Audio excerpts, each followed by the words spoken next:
Espero que todo el mundo haya dado su consentimiento para grabar. Bien. Hola a todos. Voy a prender mi cámara. Es lo último que se me olvidó. Oli, ahí me pueden ver. Espero que me puedan ver.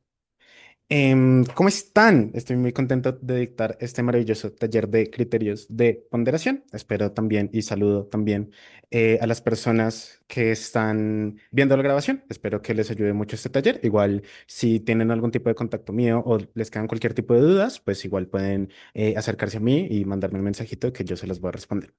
Muy bien, este taller se llama Ratones contra Elefantes. Vamos a ver muchas cosas sobre criterios de ponderación, pero no única y exclusivamente como criterios de ponderación y ya está, sino profundizar en torno a cómo se construyen no solo ponderaciones efectivas, sino toda la lógica que hay detrás, ¿no? En términos de cómo escoger criterios, en términos de cómo chocar criterios con los otros y en términos de verdaderamente cómo construir una refutación efectiva y gracias a eso, pues construir también una ponderación efectiva de fondo, ¿no? Que es realmente como los errores que suelen cometer bastante los debatientes cuando empiezan a ponderar o cuando necesitan empezar a ponderar de mejor manera o a profundizar esta ponderación. Voy a estar pendiente del chat, entonces si hay cualquier cosita, pues me avisa. Listo. ¿Qué vamos a ver hoy? Cuatro cosas en particular. Primero, los debates están vivos, se mueven. Vamos a ver movimiento de debate, vamos a entender cómo se evalúa el movimiento de debate, cómo nosotros como debatientes podemos estar pendientes no solo del movimiento de debate en sí mismo, sino cómo instrumentalizarlo a nuestro favor y a partir de qué, aprovechándonos pues de los criterios que existen en el manual, ¿no? Segundo, vamos a estar entendiendo los ratones y los elefantes, vamos a dar un pequeño recorderis de los impactos o al menos las estructuras de pensamiento que hay de fondo detrás de los impactos en sí mismos, porque pues al final aunque impactar es como una de las cosas que más fácil se le hace a las personas debatientes, pues a veces la forma en la cual lo hacemos o la estructura con la cual llegamos a los impactos no es lo suficientemente correcta y por ende, pues es necesario que entendamos cómo se construyen impactos como desde lo primigenio para poder empezar a ponderarlos de la mejor manera en el futuro, ¿no? Tercero, que hice mal, en donde vamos a ver por qué una refutación no es efectiva y como no es efectiva, entonces no importa qué tan buenas sean las ponderaciones, no va a ser suficiente para ganar en términos de las comparativas, es decir, vamos a revisar cómo una estructura particular de refutaciones nos va a permitir profundizar también en nuestras ponderaciones, vamos a ver cosas de dimensionamiento y vamos a charlar un poquito como en torno a eso. Y pues por último vamos a ver criterios, ¿no? Criterios intra y extraterrestres, en donde vamos a ver los criterios normalitos y los chéveres y los que son fáciles de entender, pero también vamos a ver un poco de criterios de metadebate, cómo funciona un poco la forma de hacer ponderaciones en metadebate, cómo podemos empezar a priorizar puntos de choque, cómo podemos empezar a decirle a les juezas que es más importante lo que nosotros estamos diciendo de lo que está diciendo como cualquier otro equipo. Es lo que vamos a decir. El taller está planeado como para 45 minutos, una hora, así que espero que más o menos lo podamos revisar. Va, primero entendamos como cuál es el concepto de movimiento del debate. Obviamente con un meme de Volviendo al Futuro, porque es probablemente una de las mejores películas de la historia. El movimiento de debate es entender que todo lo que uno dice dentro de dentro de tus discursos, tus refutaciones, tus explicaciones de comparativa, tus encuadres, tu etcétera, lo que tiene es un efecto con respecto a los otros casos. Es decir, cuando uno refuta un caso, esto lo que hace es que cambie la perspectiva de la persona jueza. Así este caso es muy probable, muy relevante, muy impactante, muy etcétera.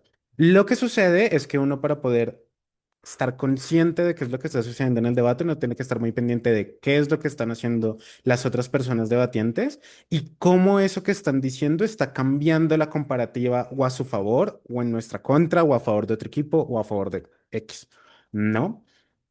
Entonces, es lo que pasa cuando estamos rompiendo como los espacios de dejar de ser personas novatas y estamos empezando a profundizar en ya poder llegar hasta las medias y salas más altas y empezar a ganar, ya la sola idea de simple y llanamente es necesario refutar las cosas que están mal o profundizar en los errores de los demás no es suficiente, ¿no? Porque hay muchas cosas que tal vez se estén explicando de formas diferentes y que los jueces están entendiendo de formas diferentes por parte de los otros casos que permitan entonces que se vean más relevantes que lo que nosotros estamos diciendo. Por mucho que uno intente refutar algo, por mucho que uno esté sobreargumentando algo, no es suficiente el simplemente como intentar romper lógica, sino entendemos cuál es la lógica general, ¿no? Esa es la lógica detrás del movimiento de debate, ese es el concepto del movimiento de debate, ¿no? Como analizar qué cosas en particular están sucediendo en los discursos de los demás que están cambiando las comparativas. Entonces, Si eso es cierto, pues ¿cómo nosotros vamos a conseguir con nuestras ponderaciones, más allá de cualquier otra cosa, el modificar el movimiento de debate y empezar a hacer que las ponderaciones, perdón, que los resultados y lo que piensa la persona jueza se vaya a nuestro favor? ¿Ves? Entendiendo esto. Página 44 del manual de Semude, ¿no? Esto de aquí son los cuatro criterios por los cuales una persona jueza debería poder preponderarse o decidir acerca de los criterios que le presentan los debatientes, ¿no? Normalmente, cuando estamos en los debates y cuando hay, no sé, debates de políticas públicas o debates económicos o debates de movimientos sociales, siempre van a haber acuerdos y desacuerdos en torno a qué es lo más importante o qué no. Siempre van a haber acuerdos y desacuerdos en las métricas, siempre van a haber acuerdos y desacuerdos en diferentes cosas. Si eso es cierto, el manual de Semude le da una herramienta a las personas juezas para valorar cómo esos encuadres competitivos, cómo esas explicaciones competitivas deberían preponderarse las unas sobre las otras. Es decir, ¿qué debería preferir yo? Si el principio del valor a la vida o si el principio del valor a la libertad. Se debería preferir que el movimiento feminista pueda proteger a más personas o que pueda empezar a cambiar mucho más las lógicas machistas, ¿no? Entonces, ¿cuáles son estos cuatro criterios? Como revisión de criterios de adjudicación rápida. Primero, si existe un criterio en donde todos los equipos estén completamente de acuerdo y que estén de acuerdo de una forma explícita, ¿sabes? O sea, como todo el mundo quiere salvar vidas o todo el mundo cree que la libertad es lo más importante o todo el mundo X, si ese criterio es claro, significa que lo más importante es quién cumple a mejor cabalidad ese criterio, ¿no? O si es de cantidad de vidas, quién salva más vidas o no, si es de quién protege más a las personas, quién las protege de mejor manera, o etcétera, ¿no? Este es como el criterio básico, el chido, que a veces es muy difícil de encontrar. ¿Esto qué implica? ¿No? Que si yo, como persona debatiente que va a hacer ponderaciones explícitas, veo que el movimiento de debate se está llevando a que existe un acuerdo explícito, tengo dos opciones. O intento ponderar a que ese acuerdo no es lo más relevante y me meto como con la estrategia difícil de intentar ganar con un debate diferente o proponiendo un debate diferente o proponiendo algo mucho más importante desde nuestra perspectiva. O empiezo a ponderar única y exclusivamente a partir de por qué mi caso es el que cumple mejor con este criterio, ¿no? Entonces, fíjense que solo cuando estamos pendientes de diapositiva anterior, del movimiento de debate y de cómo no se está moviendo. O sí se está moviendo. Bueno, no sé. Espero que, que se hayan visto la diapositiva anterior. Em, cuando nosotros como debatientes estamos pendientes de qué acuerdos explícitos están, es cuando ya tenemos la capacidad de cambiar los criterios de ponderación que vamos a estar utilizando, de entender verdaderamente cuáles son los impactos más relevantes, ¿no? Y esto sucede mucho en salas más o menos medias altas, ¿no? En donde aparentemente nadie está de acuerdo con absolutamente nada, pero es simple y llanamente por la forma discursiva en la cual se están diciendo las cosas, ¿no? Pero que realmente de fondo sí hay un consenso implícito, el segundo criterio, y nos podemos aprovechar de él, ¿no? Vamos entonces con el segundo criterio. Existen acuerdos implícitos, ¿no? ¿Y qué implica que sean implícitos? No es que no es que se hayan, perdón, no es que no se haya dicho en los discursos que la métrica es tal o lo más importante es tal o X, sino que lo que sucede es que las estructuras argumentativas de las personas debatientes dentro de sus discursos llevan a desear ganar algo, a desear ganar, no sé, un actor vulnerable en particular, a desear ganar un punto de choque de necesidad, a desear ganar un punto de choque hacia lo económico, a desear ganar X, ¿no? Pero el punto es que sigue estando en tensión, es decir, aunque existe ese acuerdo implícito, la tensión que existe entre los debatientes hace parecer que no hay un acuerdo. Cuando nosotros nos demos cuenta de eso, y si sabemos que las personas juezas saben que lo que sucede es que es un acuerdo implícito, lo que podemos hacer es aprovecharnos de eso dentro del debate. Es, si ya existen otros dos equipos u otros tres equipos que no están conscientes de que están teniendo ese acuerdo implícito, pues nosotros lo que tenemos que hacer es exponer ese acuerdo implícito y empezar a posicionarlo y empezar a ponderarlo a partir de, hey, o sea, probablemente si lo más importante es ganar la mayor cantidad de vidas, porque desde mi equipo generamos una mayor cantidad de vidas, ¿no? Entonces... Y así sucesivamente, como con cada uno de los criterios de adjudicación, ¿no? Entonces, lo más importante en términos de estrategia, en términos de ponderación, antes de lanzar cualquier ponderación en términos de impactos y antes de lanzar cualquier ponderación en términos de probabilidad y de cualquier otra cosa, es entender en qué parte del debate se está llevando el movimiento, si, o por qué criterio están juzgando en este momento a las personas juezas, si es por explícito, el primero, si es por implícito, el segundo, o si es por el tercero y el cuarto, que es más o menos lo que suele suceder o lo que se espera que no suceda, ¿no? Y es quién está demostrando mejor esos encuadres. Si yo veo que hay un equipo que está demostrando mejor su encuadre, pues lo importante es posicionar y ponderar ese encuadre antes que intentar ganar otro tipo de impactos, o si simplemente todo el mundo está súper despiloto y está hablando de única exclusivamente como cosas intuitivas para la persona razonable promedio, pues lo que uno tiene que hacer es intentar ganar ese espacio en términos de intuitividad, ¿no? Entonces, antes de ponderar y antes de cualquier otra cosa, es súper importante que ustedes sepan estos cuatro criterios, que se los sepan de memoria y que sepan leer el movimiento de debate, que sepan qué refutaciones están haciendo, que las cosas se vuelvan explícitas o implícitas, o qué encuadres están haciendo que las cosas se vuelvan más difíciles, o en qué momento necesitan justificar más los encuadres y por ende en qué momento es lo que tienen que hacer. En vez de ponderar un impacto, es ponderar un encuadre por encima de los otros. ¿Listo? No, me preocupa que no se actualiza la pantalla. ¿Me pueden decir si están viendo la tercera diapositiva? Sí, sí, sí. ¿Alguien puede abrir el micro, por favor? Sí, bueno, ya acabo de ver la reacción. Ah, Va. ahora ya cambió, sí. Antes estaba en la del manual. Epa, perfecto. Gracias, Daniel. Listo.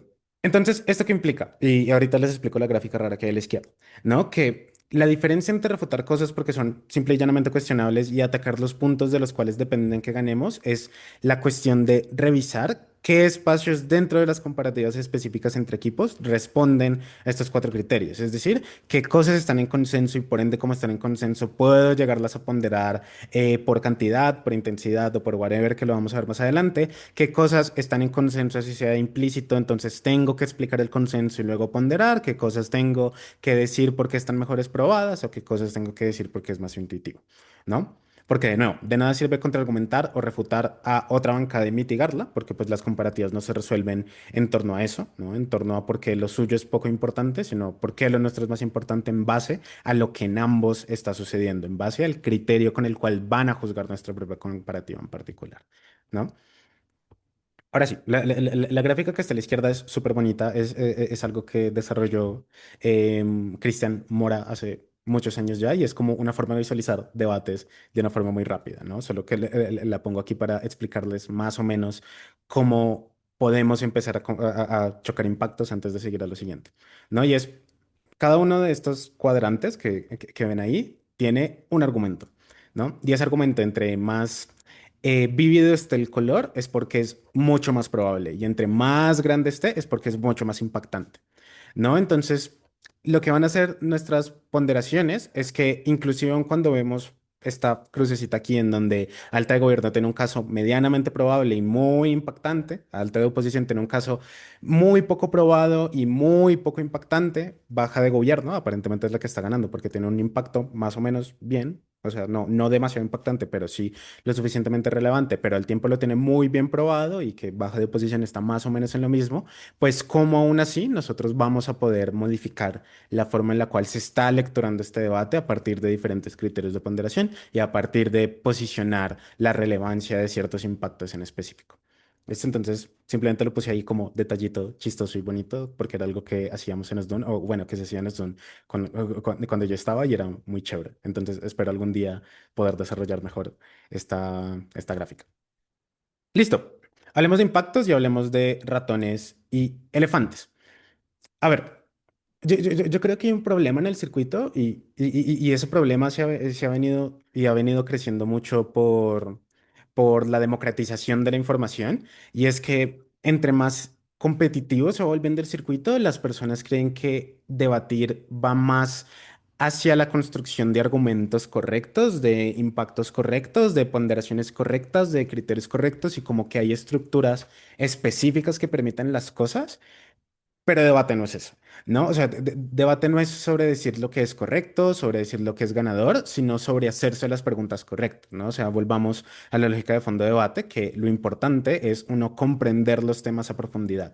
Y hay espacios y hay momentos en donde las cosas no se comprenden a tantísima profundidad, ¿no? Por ende, no importa si tú tienes estructura, si tú tienes un case file, si tú tienes X o Y cosa, porque esos son simple y llanamente como argumentos prehechos y explicaciones prehechas que tal vez no están generando la pregunta necesaria para ese debate en particular, ¿no?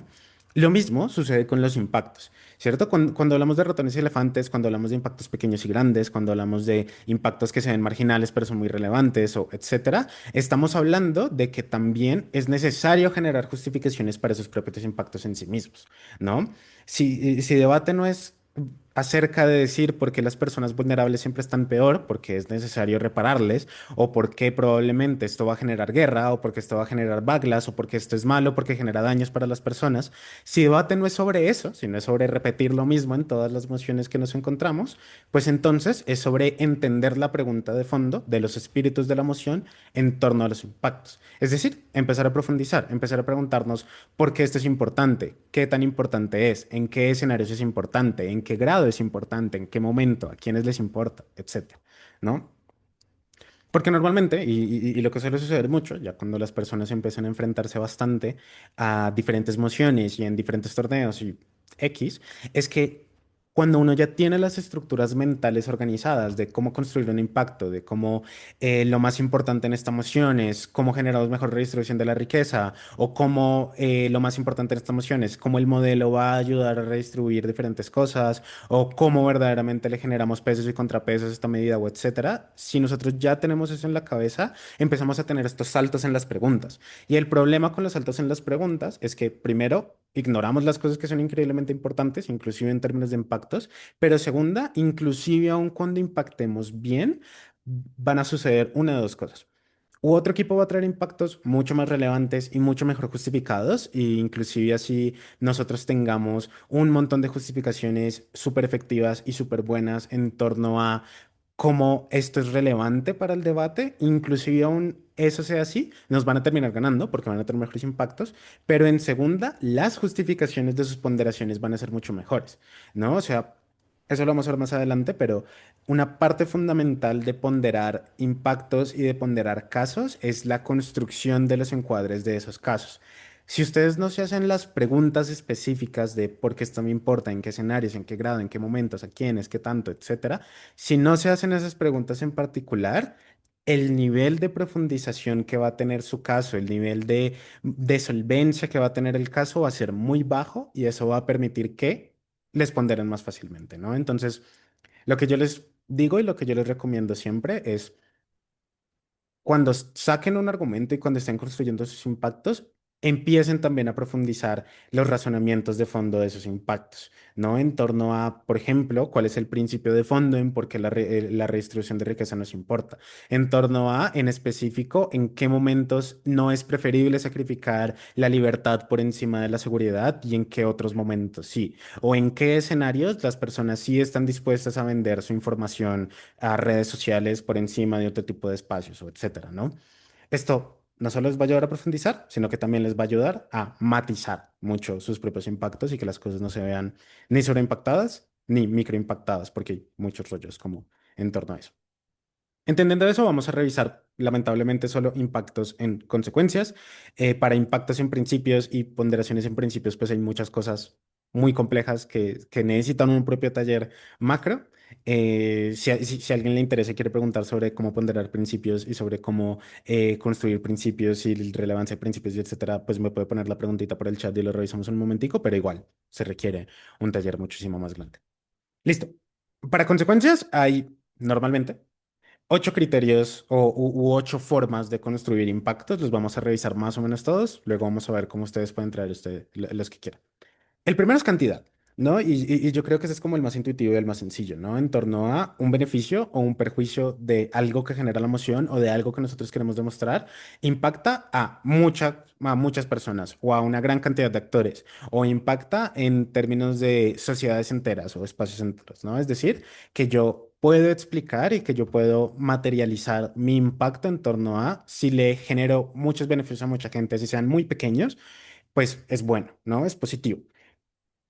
El típico ejemplo de esto es como el chévere, ¿no? El como, hey, si tu medida está matando 100 perritos y la mía está matando solo 99, o la tuya está salvando 99 perritos y la mía está salvando 100, pues entonces mi caso es mejor porque estoy salvando más perritos, ¿no? Es la típica, ¿no?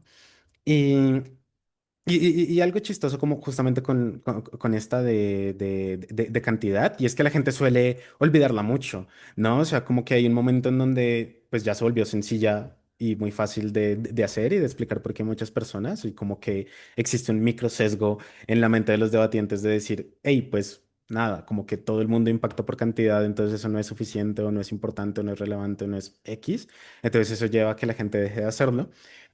Y realmente no es tan bueno. O sea, realmente sí es muy importante hablar en términos de cantidad, hablar en términos de estadística. Por ejemplo, sobre todo en mociones de relaciones internacionales, es necesario hablar a qué tantas personas está afectando esto, ¿no? Antes de que alguien se les pare y diga, hey, sí, puede que esto sea muy intenso y muy complejo este perjuicio, pero solo afecta a dos personas, entonces probablemente no me importa. O sea, es legítimo que la sacrifique o que alguien se pare y les diga, no, es que tu delta es muy pequeño porque no afecta a una suficiente cantidad de personas, ¿no? Entonces... Igual, siempre que construyan sus impactos, también métanle impactos por cantidad.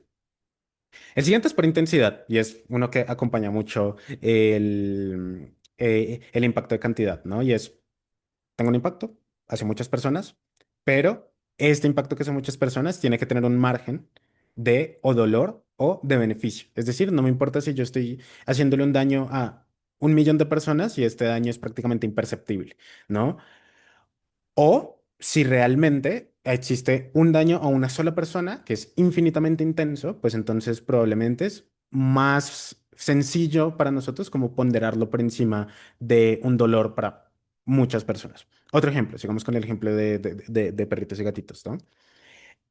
El caso de alta de gobierno, imagínense que estamos debatiendo, el caso de alta de gobierno está salvando a 100 perritos.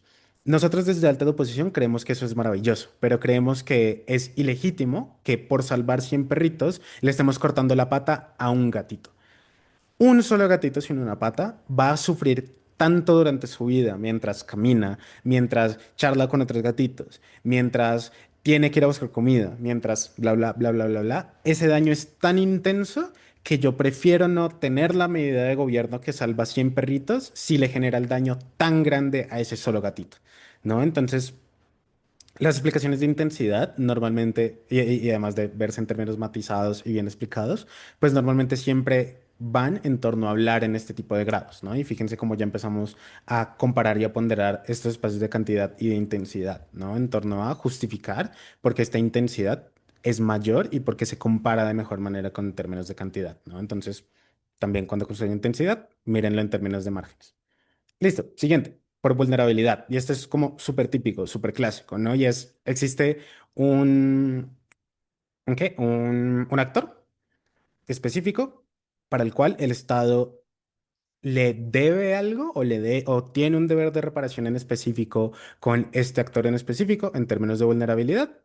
Y entonces el proteger a este actor que necesita ayuda o que necesita reparación es más importante que cualquier otra cosa, ¿no? Esto se ve mucho en las típicas mociones económicas de alguien quiere pensar en las empresas mientras al lado alguien quiere pensar en los pobres. Y es decir, hey, las personas pobres, el Estado tiene un principio de reparación con ellas y por ende es mucho más importante que se proteja a ese tipo de personas porque son mucho más vulnerables. Las empresas no son tan vulnerables porque tienen muchísima mayor cantidad de recursos. Esto lleva a que cualquier impacto que traiga gobierno sobre los beneficios de las empresas no va a ser tan importante o no va a ser tan relevante como cómo ayudamos a las personas vulnerables, ¿no?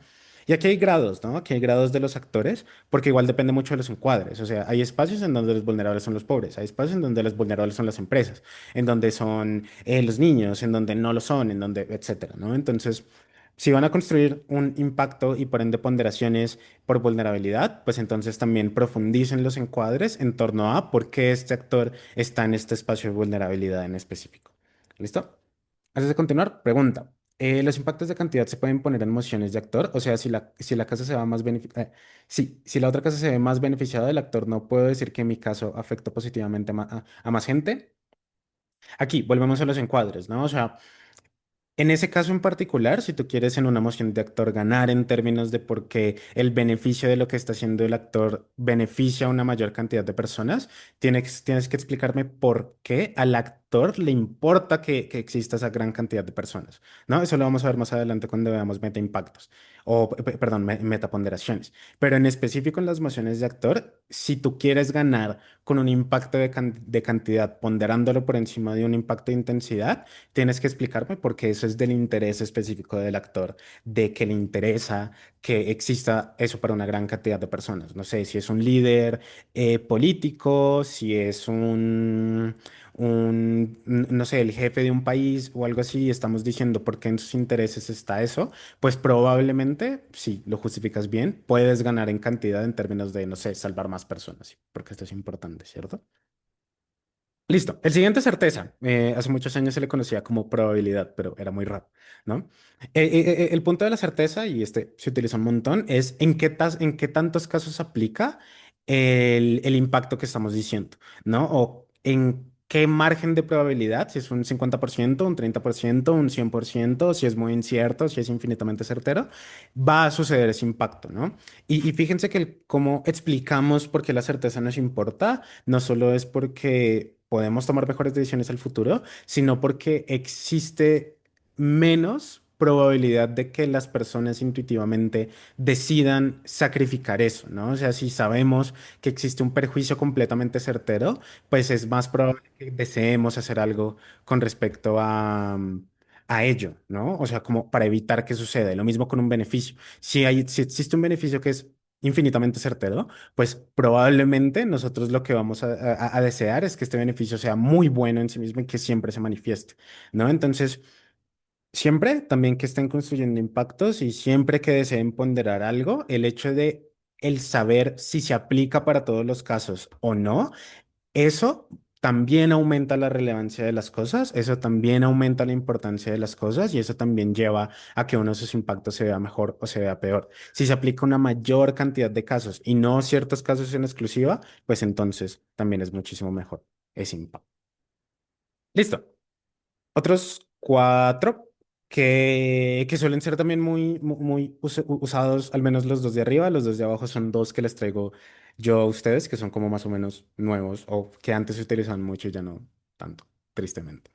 Primero es el de reversibilidad, ¿no? Y yo creo que este también se explica solo, es muy similar al de certeza, ¿no? O sea, cuando algo es irreversible y cuando nosotros no podemos como realizar acciones para evitar que esto vuelva a suceder o para evitar los daños que esto se generan, pues entonces dentro de la persona razonable promedio, estos daños son menos admisibles, son menos legítimos, son menos deseables, son menos esperados y por ende, un perjuicio que sea irreversible, pues es muchísimo peor, ¿no?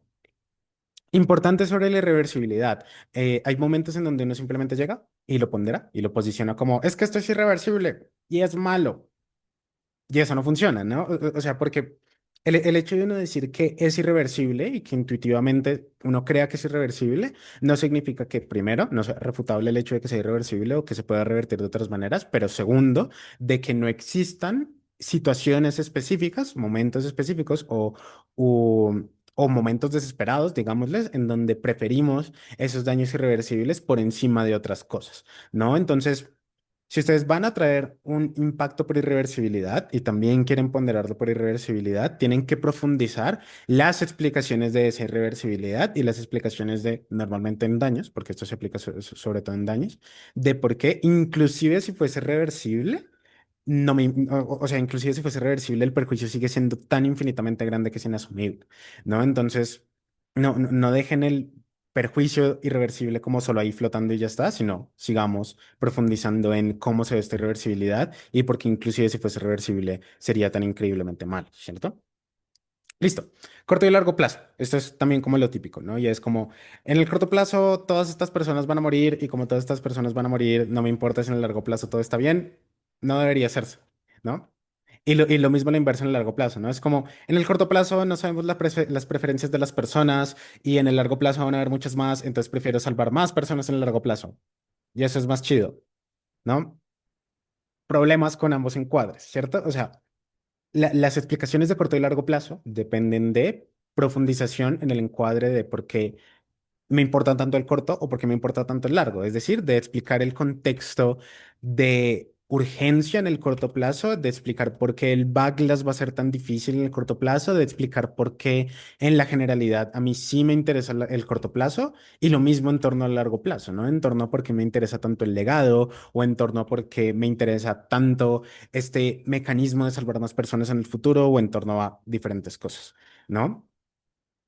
Entonces, cuando uno pondera y posiciona mecanismos y argumentos en torno a corto y largo plazo, lo más importante es qué tan bien justificado está la situación en la cual se está moviendo este impacto de corto y largo plazo, ¿no? Entonces, si ustedes van a empezar a ponderar y a impactar en torno a corto y largo plazo, pues es súper fundamental que también expliquen estos espacios de contexto y estos espacios de encuadres más profundos.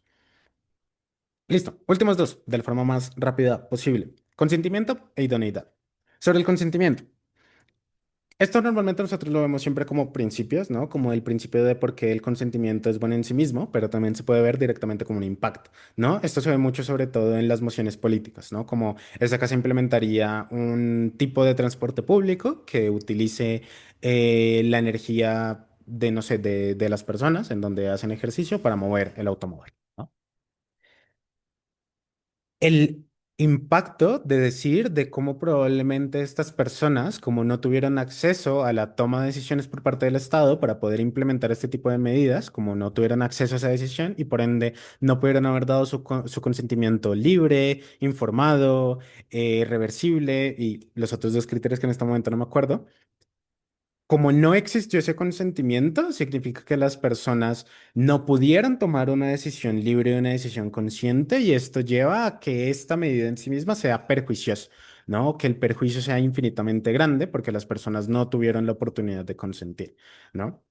Y fíjense que para esto del consentimiento también funciona cualquier otro tipo de principios, ¿no? Como el principio de la libertad, ¿no? Si estamos implementando una medida, no solo que restringe la libertad de las personas, sino que las personas no tienen la libertad de poder decidir si trabajar en esta medida o no, o si implementar esta medida o no, o whatever, pues significa que también estamos generándole un perjuicio a la gran cantidad de las personas o estamos generando un perjuicio simbólico muy profundo y muy grande y por ende la ruptura del consentimiento o la ruptura de este principio hace que este perjuicio sea mucho más importante que cualquier otra cosa que se está manifestando, ¿no? O que se esté diciendo por parte de cualquier otro equipo. Si esto es cierto, entonces siempre, cuando ustedes estén revisando también, cuando estén construyendo sus impactos y sus ponderaciones, revisen si existió consentimiento o no por parte de los actores que están siendo afectados por esta medida o por estas cosas que se están defendiendo en las mociones, ¿no? Inclusive lo pueden hacer a la inversa, como para ponderarlo en contra del otro, ¿no? Es decir, como, hey, la medida que está defendiendo el gobierno, pues lo que sucede es que las personas sí tuvieron la habilidad de consentir. Como estas personas sí tuvieron la habilidad de consentir y las que yo estoy defendiendo desde oposición no tienen la habilidad de consentir cuando se implemente esta medida, significa que mis personas no solo son más importantes, sino que el perjuicio de mis personas que no pueden consentir en contraposición de las personas que sí pueden consentir en gobierno, pues es mucho mayor, ¿no?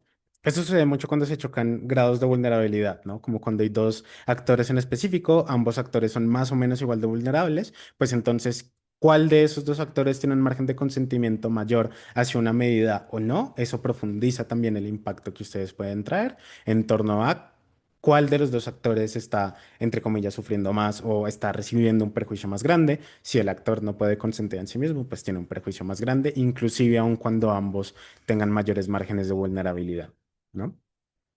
Listo. Y por último, el de idoneidad. Este es un poquito más fácil de explicar que el anterior. Y es, si las cosas se hacen es preferible que se hagan de la mejor manera posible a que se hagan como de la forma en la que se puede realizar en ese momento, ¿no? Es la misma razón por la cual nosotros preferimos esperar a un cirujano que tenga muchísimos años de experiencia a permitir un cirujano que apenas está empezando, ¿no? Porque inclusive aun cuando los resultados puedan llegar a ser similares, el hecho de que se haga de la forma más idónea posible es beneficioso para las personas. O inclusive al contrario, ¿no? Si yo estoy implementando una medida para generar la redistribución de la riqueza y estoy comparando dos medidas diferentes de redistribución, sea la de, no sé, ponerle más impuestos a los ricos, o sea, de ponerle más impuestos a las empresas, el principio de idoneidad es el que nos lleva a nosotros a preferir el cómo debería hacerse las cosas de una mejor manera o no. Es decir, si ustedes traen impactos o si ponderan sus impactos en torno a por qué las cosas son más idóneas que otras o porque se están haciendo de la mejor manera posible, aunque se vea un impacto muy pequeño, pues probablemente los beneficios no solo a corto y largo plazo, sino los beneficios materiales se vean mucho mejores, ¿no? En torno a por qué se está haciendo de la mejor manera posible. Es decir, es un beneficio o un perjuicio en lo simbólico y esto también añade capas de profundización en su impacto y en sus beneficios, ¿no? Entonces, se van a traer explicaciones sobre idoneidad, expliquen cómo se llega a esa idoneidad y cómo se construye esa idoneidad. ¿Listo? ¿Listo? Antes de continuar, ¿preguntas? No, no, no. ¿Alguien me puede dar una reaccioncita así sea en el chat, por favor? Para sentir que no estoy solo. Gracias. Listo, vamos con entonces, ¿qué hice mal? Me encanta esto porque es como lo chistoso de que no es una H, o sea, de que no está la H, entonces me hace a mí recordar mucho de cómo es el modelo. Modelo ICE. Este es el modelo típico para aprender a refutar de una forma súper rápida. Lo vamos a recordar rápidamente antes de ver dimensionamiento y cosas fundamentales. Identificar, criticar y explicar, ¿no? El modelo ICE lo que busca es que nosotros podamos hacer un diseccionamiento profundo de los argumentos y de los casos contrarios y que gracias a ese diseccionamiento tanto profundo como un poco más eh, sintético y fácil de explicar, pues podamos construir refutaciones profundas. ¿En qué se compone el modelo ICE? Primero en identificar, es decir, resumir los 5 argumentos que trajo Alta de Gobierno en 7 minutos y explicarlos en una frase de 15 segundos sintetizando y explicando por qué esa es la parte fundamental del argumento. Es normalmente cuando los látigos nos paramos y decimos, alta de gobierno dijo esto, esto y esto y esto. Y lo decimos como súper sintético, ¿no? Porque es importante la identificar. Porque esto es justamente lo que responde a lo que hablábamos al principio del taller en torno al movimiento de debate, ¿no? En 7 minutos la gente dice muchas cosas. Y no solo dice muchas cosas, sino que se repite mucho, muchas palabras. Inclusive yo estoy repitiendo muchísimas palabras en este taller. Es un montón de palabras y de lenguaje que no está aportando a la construcción del caso. Pero hay cosas que sí aportan a la construcción del caso. Identificar lo que nos permite es aislar esas cosas importantes del caso, esas partes fundamentales de los argumentos que vamos a refutar y explicarlos de una forma sintética. Lo importante de este primer paso de identificar antes de refutar es que una persona que acaba de llegar al debate y que no haya escuchado el discurso que nosotros vamos a explicar y que vamos a refutar, pueda entender cuál es la lógica de fondo. Sí, porque, las personas juezas nos las pasamos sentadas en sillas de estas súper incómodas durante 2 horas, escuchando a gente hablar de cosas que tal vez sepamos mucho de eso, no sepamos absolutamente nada y probablemente no nos vamos a acordar del todo. ¿Y eso qué significa? Que si ustedes van a refutar algo, tal vez la forma en la cual la persona jueza lo está interpretando o lo leyó o lo entendió en ese momento no sea de la misma manera. Por eso es que necesitamos identificar en un principio, ¿cierto? Cuando conseguimos generar una identificación efectiva es cuando podemos hacer las siguientes dos cosas. Primero, criticar, ya que es inserta capas de refutación, ¿no? Que es lo típico que dice como, es simétrico. Ay, le pega el micrófono. Es simétrico. Eso no es probable. Es irrelevante. Eso es falso. Eso es poco comparativo. No, panel, es que tal cosa. No, panel, es que tal otra. Es decir, inserta capas de refutación. Esto lamentablemente no es un taller de refutación. Yo amo la teoría sobre refutación, pero lo importante de criticar es, gracias a que ya identificamos la parte fundamental que está moviendo el debate a favor de este equipo, es cuando ya empezamos a, pues, construir capas de refutación. Listo. Y por último, la E, la que me parece a mí la más importante y la que la gente se le olvida siempre hacer. Y es la de explicar, ¿no? Es súper importante explicar por qué nuestra refutación es suficiente para sobreponerse en contra del argumento adversario. Es decir, no me importa si yo estoy refutando mecanismos particulares, no me importa si yo estoy refutando lógicas de fondo, si yo no explico por qué esta refutación es suficiente para cambiar el caso o para explicar qué implicaciones está teniendo internamente dentro del caso, pues realmente no estoy haciendo mucha cosa, ¿no? Porque tal vez la persona jueza crea que nuestras refutaciones son ciertas, pero no crean que sean suficientes para destruir por completo la lógica del contrario, y es cuando nos terminan diciendo tus refutaciones fueron únicamente mitigatorias. No es porque normalmente hace falta muchas veces esta etapa de explicar cuáles son esas implicaciones. Veamos un ejemplo muy rápido, ¿no? Como con esta moción que se llama, esta casa implementaría la pena de muerte, ¿no? Yo si fuese látigo haría exactamente lo siguiente. Primer párrafito de arriba es la parte identificada. Alta de gobierno dice que el ser humano se mueve por incentivos. y que el incentivo de la muerte es muy poderoso para manejar las acciones de las personas. Y por ende, dejarían de cometer crímenes o dejarán de cometer crímenes, ¿no? Fíjense que lo que está resaltado son justamente las lógicas de fondo de ese argumento por parte de alta gobierno, y es, las personas tienen incentivos, el incentivo es muy potente, por eso dejarán de cometer crímenes. Esa es su línea lógica, ¿no? Y tal vez se gastó 3 minutos o 4 minutos encuadrando y explicando. Luego, podríamos criticarlo y podríamos decir, panel, esto es falso por dos razones. La primera, porque los seres humanos somos irracionales, ¿no? Fíjense que el cerebro de las personas y de los seres humanos es profundamente emocional, se mueve mucho por los impulsos. Y el problema no es que nos movamos emocionalmente por estos impulsos, sino que lo que sucede, segundo razonamiento, es que estos impulsos nublan la razón de las personas. Es la misma razón por la cual nos enamoramos de quien no nos conviene. Es la misma razón por la cual nos cae alguien mal sin siquiera conocerlo. Porque como somos profundamente irracionales y profundamente emocionales, no solo nos nublan la razón, sino que probablemente nuestros incentivos constantemente están chocando con este espacio emocional, lo que lleva a que probablemente respondamos más hacia lo emocional que hacia lo racional en términos de incentivos. Pero segunda razón por la cual esto es falso, ¿no? Y es que fíjense que la mayoría de los criminales se mueven justamente por la pasión. ¿No? Fíjense que la mayoría de crímenes suceden por arrebatos de odio y de adrenalina y fíjense que los criminales son capaces de inhibir su empatía y su racionalidad, bla, bla, ¿no? Entonces, cierro comillas. Ya habiendo criticado esas dos partes, ¿no? De si el ser humano se mueve por incentivos y por qué van a dejar de cometer crímenes, explicando por qué las personas son irracionales y explicando por qué igual los criminales son muy pasionales y van a seguir haciendo las cosas en vez de corresponder a incentivos legales, por ejemplo, es cuando viene la parte fundamental de la explicación, que es la previa a generar ponderaciones efectivas. Y es cuando decimos, por lo tanto, no solo he demostrado que es poco probable que los seres humanos se muevan por incentivos, sino que es falso que se cometan menos crímenes, porque acabo de mostrar una caracterización más plausible de los criminales. Toda esta estructura de una refutación nos lleva a que nosotros luego podamos empezar a comparar con nuestro caso, ¿no? Fíjense que entonces, desde el caso de oposición, cuando nosotros no implementamos esta pena de muerte, sino que generamos regulaciones mucho más efectivas en los territorios de las personas para evitar que los criminales puedan efectuar el crimen, primero, no dependemos de cosas irreales como los incentivos, y esto lleva no solo a que nuestro caso sea más solvente y mucho más probable, sino que en segunda, los beneficios que le traemos a las personas probablemente sean mucho mejores y mucho mayores, ¿no? Fíjense que esa mini ponderación más o menos bien explicada, más o menos mal explicada que acabo de hacer súper rápido, comparando con un caso hipotético de oposición, en donde realmente no implementamos la pena de muerte, sino que hacemos otra cosa random, pues solo funciona gracias a que ya hemos explicado por qué el caso de gobierno y este argumento de gobierno no funciona en términos de los incentivos que quieren probar, ¿no? Entonces, siempre que planteen o siempre que vayan a plantear una ponderación, que ya lo vamos a ver ahorita en la siguiente, tienen que tener esta estructura y tienen que tener una explicación profunda en torno a qué está sucediendo con las refutaciones o en torno a qué está sucediendo con el caso contrario después de que ya ha dialogado con su caso.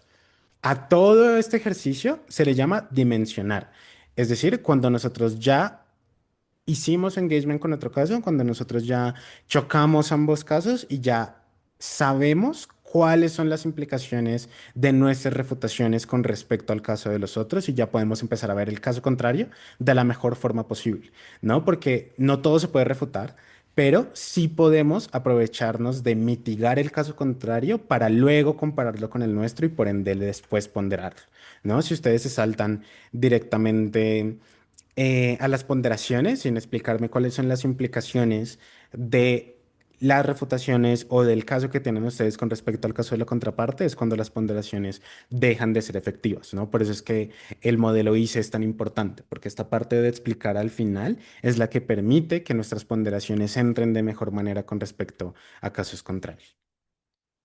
Listo. Y por último, como súper rápido, como ponderaciones y criterios de ponderación en específico y más o menos cómo construir ponderaciones. Primero, como ponderaciones terrestres, entre comillas, que simplemente son terrestres porque lo extraterrestre es para mí lo meta, porque es muy raro, ¿no? Normalmente, cuando nosotros construimos ponderaciones, o cuando estamos en la parte de nuestro discurso en donde estamos ponderando las cosas, hacemos dos cosas. La primera es todo el modelo ICE que explicamos, pero segunda es traer el criterio de ponderación por el cual preferimos un caso sobre el otro, o preferimos mi caso por el caso de la contraparte.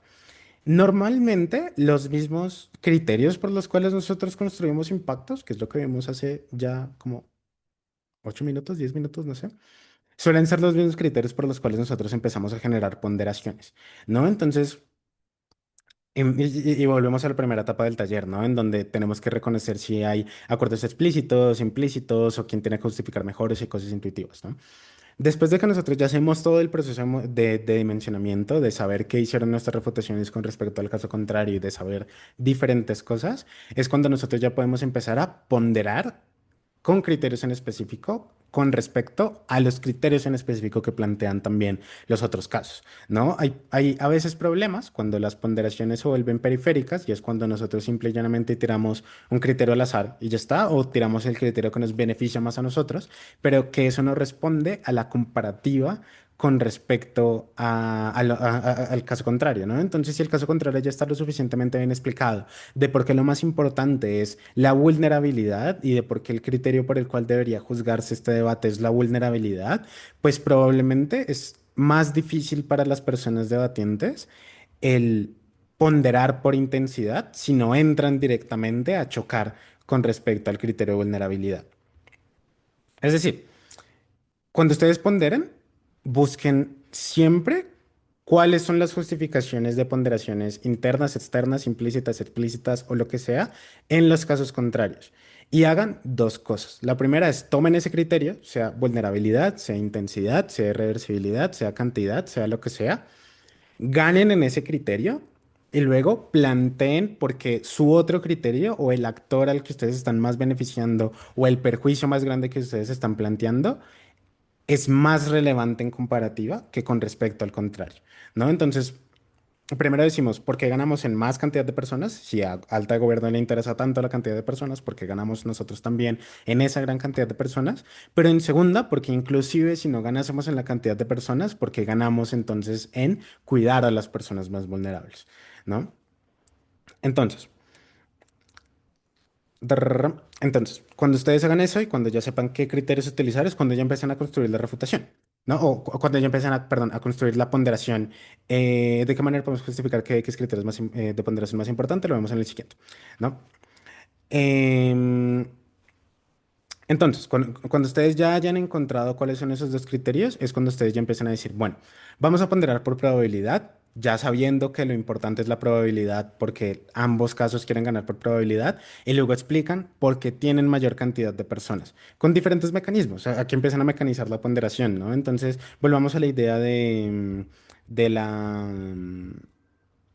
de la pena de muerte, ¿no? Si esta casa implementaría la pena de muerte y nosotros queremos ganar por cantidad de personas, ¿no? Alta de gobierno dice que muchos de los criminales van a estar desincentivados a cometer crímenes de odio y asesinatos porque va a existir la pena de muerte, ¿no? Y ustedes llegan y dicen, inclusive si esto fuese cierto, creemos que nosotros ganamos en mayor cantidad de personas o en menor cantidad de crímenes cometidos por parte de los criminales, porque el caso que planteamos desde oposición no se basa en poner la pena de muerte, que solo aplica a crímenes en específico, que solo van de asesinato, sino que aplicamos penas medianas y medias altas, que no llegan hasta el punto de la pena de muerte, pero que igual modifican los incentivos. Si a tanto le interesa los incentivos en alta de gobierno y creen que los incentivos se modifican las acciones de las personas, creemos que los incentivos que te demostramos desde oposición no solo no dependen de que sean de unos crímenes muy densos y muy grandes, sino que sí conseguimos que una gran cantidad de criminales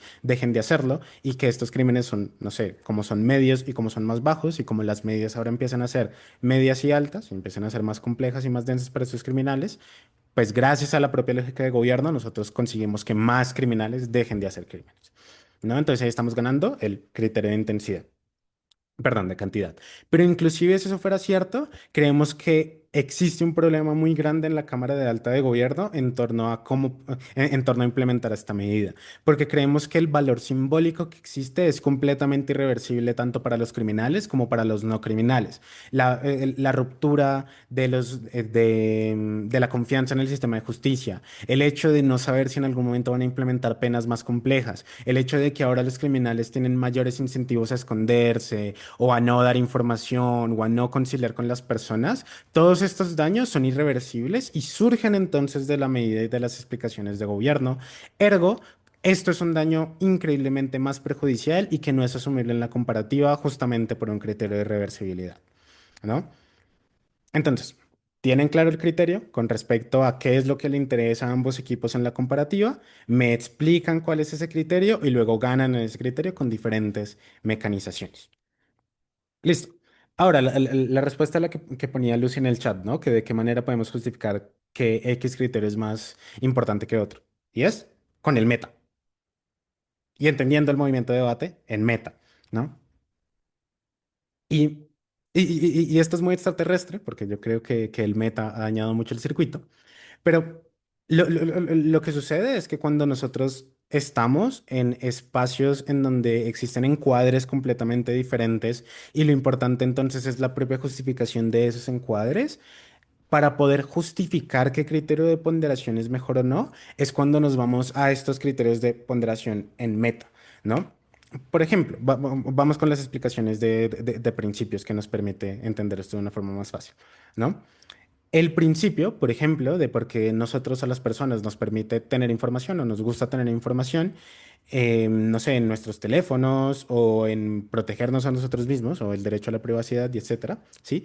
Todo eso es dependiente de la libertad, ¿no? O sea, como todo eso nos importa porque deseamos tener la libertad de poder tomar buenas decisiones. Entonces, si nosotros estamos en un caso en donde el caso contrario está explicando porque lo más importante entonces para las personas es mantener su privacidad y nosotros lo más importante que estamos explicando es la seguridad, ¿sí? Porque el hecho de robarle datos a las personas por sus teléfonos nos permite materializar mejor seguridad y estamos chocando constantemente en, no sé, en intensidad, porque el dejar de tener de privacidad te genera muchos daños, y en cantidad, porque proteger muchísimo a las personas es súper importante y no podemos llegar a un acuerdo, es cuando nosotros traemos estos criterios meta, ¿no? Panel, fíjense que si a tanto le importa a gobiernos que la privacidad de las personas se mantenga porque genera unos daños muy intensos, creemos que es precedente el hecho de nosotros poder materializar la seguridad de estas personas para que estas personas puedan preocuparse por su privacidad. Si esto es cierto, significa que las explicaciones desde oposición son un precedente lógico para lo que está explicando gobierno.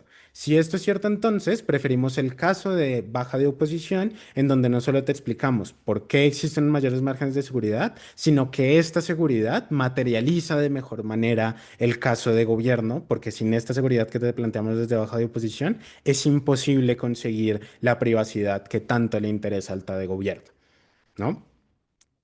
Fíjense que lo que acabamos de hacer es una ponderación de ambos casos, ponderando nuestro criterio de seguridad por encima del criterio de privacidad del otro, gracias a un criterio de precedencia lógica, ¿no? Entonces, para justificar qué criterios de ponderación son más importantes o los ponderan con respecto a qué es más relevante en el debate o cómo se está moviendo el debate o cómo se construyen las lógicas de fondo de los otros casos, o me traen más explicaciones de mecanización de por qué ese criterio que ustedes están trayendo es el que mejor responde o al espíritu de la emoción o es el que mejor rompe los encuadres diferentes que existen en las altas, o es el que mejor responde al criterio explícito que existe en la sala, o es el que mejor responde al criterio implícito que existe en la sala, ¿no? Y fíjense que esto sucede también mucho cuando estamos en salas altas y en salas bajas. Esto no sucede tanto con colegios, porque es mucho más difícil tener salas altas y salas bajas. Pero cuando uno tiene normalmente que justificar, ¿no? El por qué es mucho más importante una cosa que la otra a partir de cosas muy bien probadas, es cuando uno ya empieza a utilizar criterios como estos, como exclusividad, como solvencia, como relevancia, como capacidad de respuesta, como independencia, ¿no? Y el problema con estos criterios en meta es que pues uno puede prácticamente construirlos como quiera, ¿no? Por ejemplo, el de solvencia salió inventado hace cierta cantidad de tiempo y nosotros lo podemos seguir utilizando, ¿no? Pero lo importante es que ustedes empiecen a encontrar diferentes cosas que les permita compararse en mejor manera y en mejor medida en contra de el otro equipo, ¿no? Como mucho más allá de los impactos en consecuencias que veíamos en esta diapositiva anterior, ¿cierto? En torno a, hey, ya si las cosas están muy bien probadas en términos de cantidad y en términos de intensidad, pues entonces yo tengo que empezar a revisar qué verdaderamente es, por ejemplo, exclusivo del caso de la contraparte, ¿no? Si la contraparte está explicándome cómo va a tener unos beneficios particulares para los animales, porque ahora los estamos reconociendo como seres sintientes y que esto está generando mayor cantidad de derechos. Y nosotros estamos explicando cómo no es necesario darle derechos a los animales, pero que es mucho mejor el darle esa misma cantidad de beneficios sin tener que rompernos la vida jurídicamente, pues entonces lo que yo puedo explicar es, vean, si la intensidad del daño que tanto le importa a gobierno es tan grande porque genera unos daños para los animales, creemos que inclusive esos beneficios que están planteando desde gobierno no son exclusivos, porque nosotros también los podemos conseguir desde oposición. Y no solo los podemos conseguir de forma exclusiva en oposición, sino que nuestros beneficios desde oposición no dependen de que exista una gran cantidad de personas que se pongan de acuerdo. Si eso es cierto, significa no solo que nuestros mecanismos y nuestros beneficios son más exclusivos, sino que no tienen una dependencia tan grande de justificaciones. Esto lleva a que nuestro caso sea mejor que el de la contraparte, pero en segunda, que sea preferible entonces que nosotros juzguemos el caso por, no sé, digamos lo que estábamos sacando el caso por intensidad, por la intensidad del beneficio que le podemos brindar a los animales, antes que la cantidad de animales que puedan defender dentro del caso de gobiernos, ¿no? Entonces, para posicionar, para ponderar y para organizar ponderaciones explícitas en contra de casos completamente diferentes, ustedes llegan, tiran estos criterios que son como los normalitos en términos de los impactos, en donde su impacto ratón, que parece muy chiquito y que es la patita del gatito cortada, pues sí es muy grande y sí es muy intenso. Y luego me explican por qué, entonces eso hace que su caso sea más solvente, más relevante, o que genere presencia lógica con los demás, o que esté mejor reconstruido, o que sea mejor en general, ¿no? Con cualquiera de los otros criterios. Y lo mismo con lo contrario. ¿No? O sea, ustedes tranquilamente pueden justificar en torno a por qué la forma de ganar este debate no es en torno a cantidad o en torno a intensidad, sino que lo más importante es la vulnerabilidad, gracias a los actores en específico que existen en comparativa, ¿no? Y por qué entonces vamos a ganar desde vulnerabilidad y por qué entonces es lo mejor, ¿no? En síntesis, con lo que quiero que se queden de este taller en la generalidad es que lo más importante de estos criterios de ponderación es tener la estructura mental de primero entender cuáles son los conceptos y cuáles son los acuerdos explícitos, implícitos o inexistentes dentro de cada uno de los debates, que luego entiendan cómo están construyendo sus casos en términos de impactos y que luego se empiecen a decirme por qué prefieren un caso sobre el otro. ¿No? En torno a mayores beneficios, en torno a mayor exclusividad, en torno a mayor intensidad del daño, en torno a certeza, en torno a diferentes cosas. Y... Ah, porque se ve gris. Ya. Y eso sería todo. No sé si tienen preguntitas. Pueden seguirme en Instagram también, si tienen más preguntas, si quieren escribirme. Si no les quedan varias cosas claras, también me pueden explicar, me pueden preguntar, como este es su momento.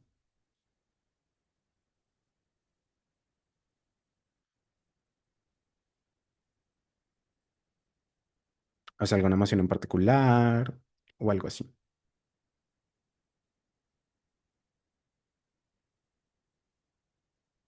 Sigo teniendo la duda de cómo justificas criterios de ponderación. A ver, volvamos a la primera diapo, ¿no? O sea, como el justificar criterios de ponderación diferenciales tiene que responder a los criterios de adjudicación, ¿no? Entonces, si nosotros somos conscientes de que existe de que existe un criterio explícito o un criterio implícito, tengo que explicar a profundidad por qué el criterio implícito o el criterio explícito o el acuerdo implícito explícito que existe dentro de esta comparativa o dentro de este debate, pues se responde de mejor manera con mis criterios de ponderación. ¿No? Entonces, vamos con el ejemplo fácil. ¿Cierto? Si hay un acuerdo explícito en donde lo más importante es salvar la mayor cantidad de vidas y ¿Y qué? Y el caso de la contraparte lo están diciendo en torno a intensidad y cantidad de vidas, entonces yo me puedo parar a decir, hey, Mi caso es precedente lógico al caso de la contraparte porque yo estoy respondiendo al criterio que ellos mismos están justificando. O es decir, yo estoy respondiendo de mejor manera a la carga de la prueba que ellos están explicando. O yo estoy respondiendo de mejor manera a lo que ellos quieren ganar. Esto lleva a que mi caso sea precedente lógico del caso contrario. O, por ejemplo, los mecanismos exclusivos que tiene gobierno para conseguir estos beneficios no son lo suficientemente exclusivos. Esto lleva a que su caso sea menos relevante. Si mis mecanismos son más exclusivos o mis explicaciones son más exclusivas, respondo mejor al criterio explícito, implícito, whatever, que existe en esta comparativa y por ende la gano mejor. Por ende es preferible mi criterio de ponderación. Exactamente, es como justificar los criterios terrestres con los extraterrestres, que la forma de justificarlo es explicando estos consensos implícitos y explícitos que existen en el debate, ¿no? Solo que como que por el circuito y por cómo se mueve el circuito, pues ahora tienen nombres específicos, ¿no? Como ahora tiene la forma de explicarlo por exclusividad, o explicarlo por solvencia, o explicarlo por independencia, o explicarlo por capacidad de respuesta, o explicarlo por bla, bla, ¿no? O sea, como que ya existen esas palabritas en específico. ¿Listo? ¿Listo? Si no hay más, entonces eso sería todo.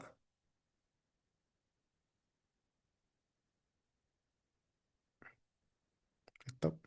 Gracias por venir, gracias por quedarse hasta tan tarde o hasta tan temprano, no lo sé. Pasa los memes, no, si no les tomaron screenshot, no, se los paso. Bueno, chao, tengo que cerrar la grabación.